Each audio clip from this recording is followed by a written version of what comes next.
Samantala, libu-libong mga taga-Cotabato ang nagsagawa ng sarili nilang pagtitipon bilang pakikisimpatya at suporta sa inarestong si dating Pangulong Duterte.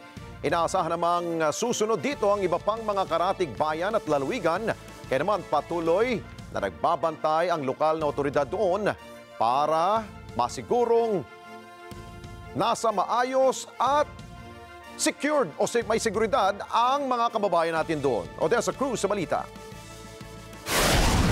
Kabilang ang Cotabato City sa mga lugar sa iba't ibang panig ng bansa na nakiisa sa prayer rally bilang suporta kay dating Pangulong Rodrigo Duterte kasunod ng pag-aresto sa kanya ng International Criminal Court o ICC dahil sa sinasabing crimes against humanity kaugnay ng kanyang kampanya laban sa illegal drugs.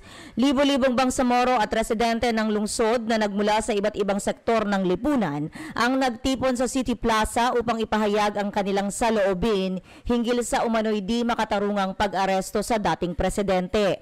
Nakasuot ng puti at bitbit nila ang mga placard at tarpaulin na may mga mensaheng nananawagan ng hustisya para kay dating Pangulong Duterte at pagtutol sa aksyon ng ICC sa tulong ng kasalukuyang administrasyon. Ayon sa kanila, ang kampanya kontra droga ng dating Pangulo ay nagdulot ng positibong pagbabago sa kanilang komunidad at hindi nararapat na ituring na krimen laban sa sangkatauhan.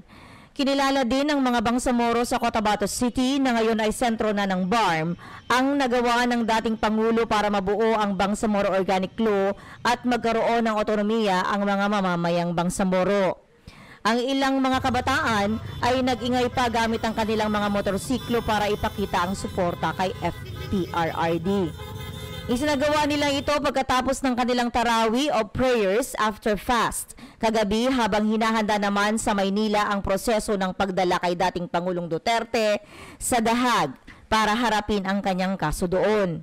Inaasahan naman ngayong gabi ang kapareho pang mga pagprotesta at prayer rallies sa mga kalapit na bayan ng Midsayap, Takurong, Kidapawan at Marawi kung saan makikiisa ang iba pang maliliit na bayan sa Central Mindanao.